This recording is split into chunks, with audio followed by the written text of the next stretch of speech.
नमस्कार, मैं हूँ नीलम शुक्ला देवांगन और आप देख रहे हैं दर्श मीडिया न्यूज़। एग्जिट पोल के नतीजे आ चुके हैं। लगभग हर चैनल्स ने और हर एजेंसी ने अपने-अपने एग्जिट पोल जारी कर दिए हैं और जिसके बाद नतीजा यही निकल कर आया है कि मोदी सरकार तीसरी बार रिपीट हो रही है, वो भी भारी बहुमत के साथ।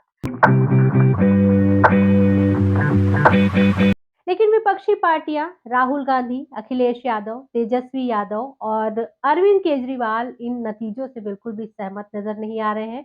उनका कहना है कि उनका जो इंडी गठबंधन है 295, जी हाँ, इस बार उन्होंने एक फिगर भी दिया है, 295 सीटों से ज्यादा सीटें लेकर आ रही है और सरकार जो है वो इंडी गठबंधन ही बना रही है। अब ऐसा क्या है जो इंडी गठबंधन को सरकार बनाने से रोक रहा है और ऐसा क्या है जो तीसरी बार मोदी सरकार बनकर आ रही है, वो कारण क्या है? उस पर हम आज बात करेंगे।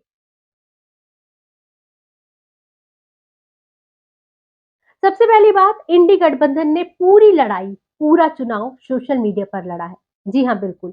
उन्होंने सोशल मीडिया को हथियार बनाया है, फंडिंग सोशल मीडिया में डाली है, इतने सारे यहाँ पर उन्होंने इन्फ्लुएंसर खरीद लिए थे कि हर दूसरी-तीसरी पोस्ट आपको इनके पक्ष में नज़र आती थी। इनके तरफ से आती हुई नज़र आती थी, ऐसा लगता था जैसे इनकी ही सरकार बन रही है, खासकर सोशल मीडिया पर। यहाँ पर आपको हर दूसरी पोस्ट राहुल गांधी को प्रधानमंत्री बनाती हुई दिख रही थी और इसका साफ कारण था कि यहाँ पर फंडिंग हुई है काफ़ी ज़्यादा।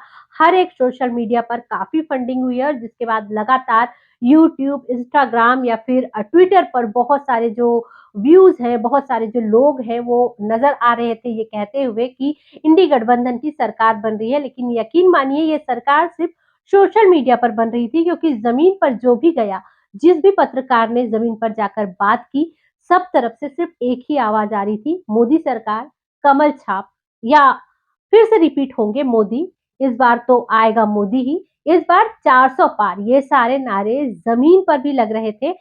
मुझे शुरू से बीजेपी पसंद है और बीजेपी का कांग्रेस शासन जो रहता है, हाँ, मैं राम मंदिर जो देखा हूँ मुझे अच्छा लगा। उनके जो गवर्नमेंट जो शासन है जो मुझे अच्छा लगता है, बोल रहा है गवर्नमेंट का जो बीजेपी शासन है, ये कहना चाह रहा है कि इनको भी बीजेपी ही अच्छा लगता है। लेकिन हाँ, ये कह रहे हैं जो राम मंदिर बना मुझे हमें बहुत अच्छा लगा है, हम उनके पास जा रहे हैं, हमारे जो समाज के लिए इतना कुछ किए हैं वो बहुत अच्छा लगा है, बोल रही है। ये भी बोले मुझे बीजेपी ही पसंद है और राम मंदिर और जो रास्ते बनाए गए हैं पीएम के शासन में वो मुझे बहुत अच्छा लगता है। राहुल गांधी कांग्रेस पार्टी कहा थी कि 1 लाख रुपया दी, नहीं दे सके, वो सब फाल्स है। काबर वोट कर वो लोग भरोसा के लायक नहीं है, तो वोट करके का करोगे? पर राहुल गांधी पर काबर नहीं है भरोसा। नहीं है भरोसा, भरोसा टूट के ही पहली जिंदगी से। और ये सारे नारे बीजेपी की तरफ से भी लग रहे थे और बीजेपी के नेताओं ने कितना जमीन पर मेहनत किया है, ये भी हम सब ने देखा है। हालांकि जो इंडी गठबंधन के कुछ नेता हैं, जिन्होंने काफी मेहनत की है, जिसमें हम तेजस्वी यादव को गिन सकते हैं। तेजस्वी यादव ने अपना दिलो जान लगा दिया है इस चुनाव के लिए। लेकिन तेजस्वी यादव जिस तरह से पिछली बार जो विधानसभा चुनाव हुए थे, उस समय उन्होंने जो उनकी पार्टी का, आरजेडी का जो मूल स्वभाव था, उस स्वभाव को छोड़कर वो सभी जातियों को साथ लेकर चुनाव लड़ना चाहते थे। इस बार ऐसा वो नहीं कर पाए। इस बार वो पूरी तरह से लालू यादव के नक्शे पर चलने की कोशिश कर रहे थे और यही बात उन्हें नुकसान पहुंचा गई और यही चीज जो बिहार की जनता है, उनको बिल्कुल भी पसंद नहीं आई। बिहार की जनता लालू राज दोबारा कभी नहीं चाहेगी क्योंकि ये वही राज था जब दुकान की दुकानें लूट ली जाती थी, लोगों को सरेआम मार दिया जाता था, लोगों की बेटियां घर से उठा ली जाती थी। तो यकीनन बिहार की जनता उन समय को याद करती है और लालू राज दोबारा बिल्कुल नहीं लाना चाहती और उन्हें तेजस्वी यादव में लालू यादव नजर आए इस बार।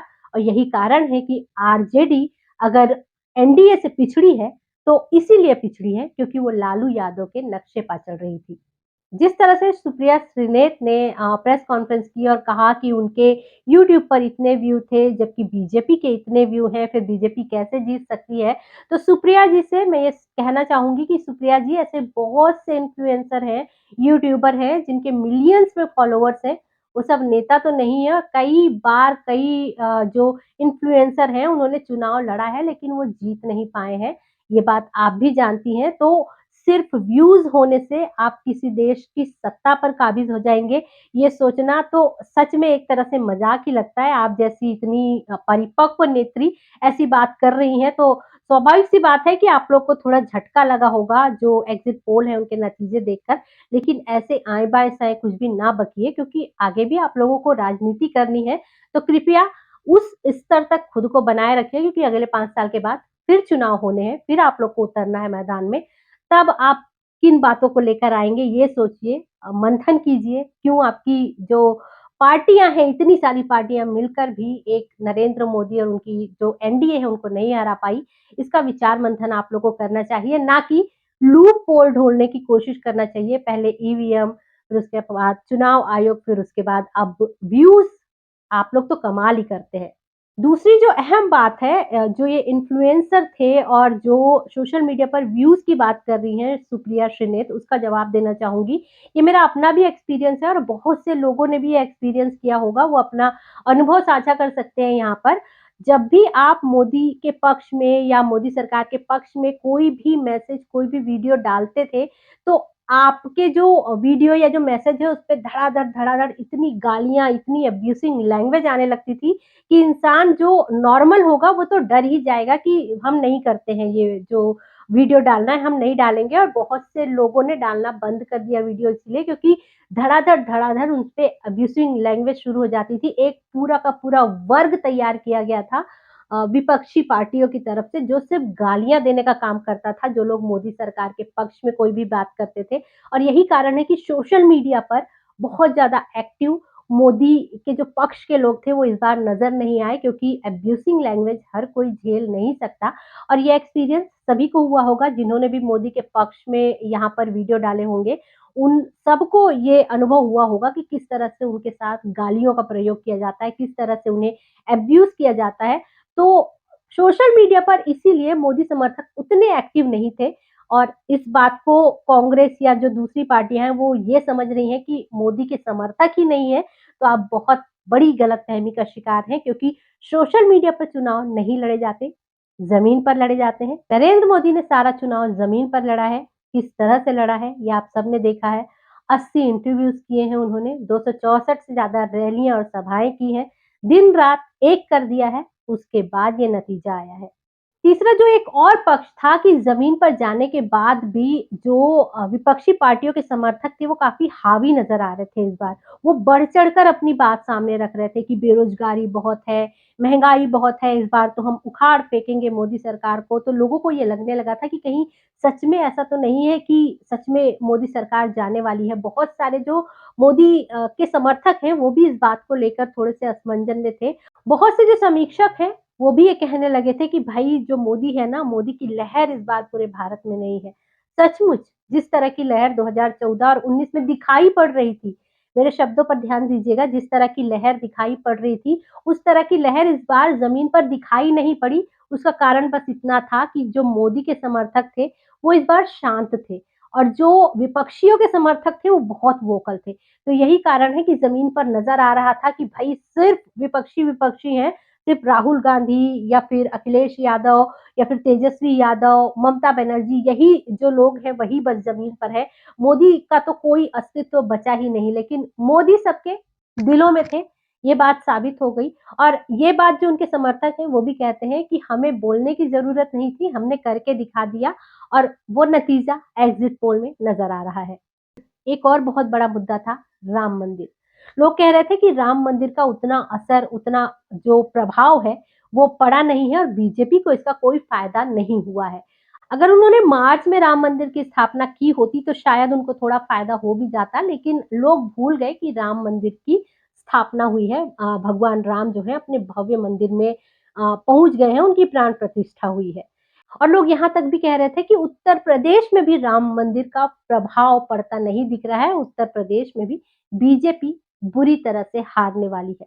लेकिन अगर उत्तर प्रदेश के एग्जिट पोल की बात की जाए तो 62 से 68 सीट अकेले बीजेपी लेकर आने वाली है, और 72 तक की सीट उनके जो साथी दल हैं वो लेकर आने वाले हैं।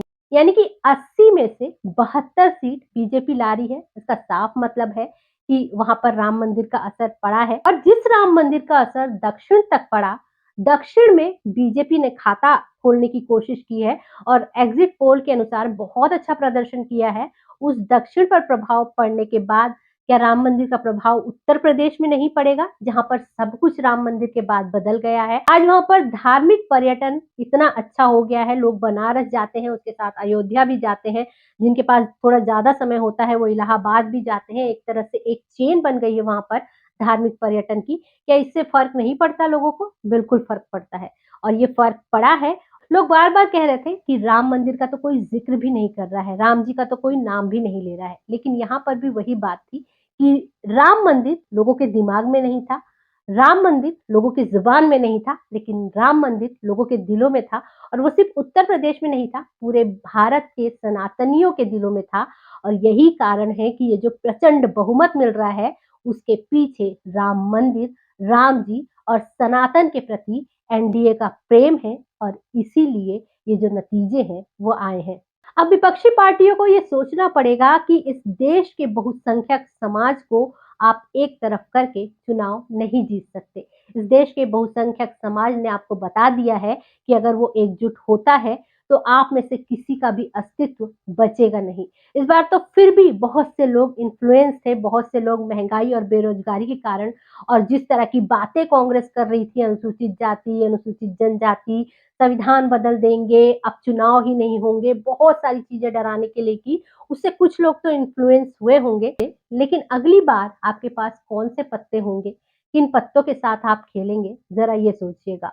अगर आप इस देश के बहुसंख्यक समाज के साथ नहीं चल सकते, तो ये देश आपको ढोने के लिए मजबूर नहीं है, ये इस देश ने साबित कर दिया है। अब फैसला विपक्षी पार्टियों का है कि उनको किसके साथ जाना है।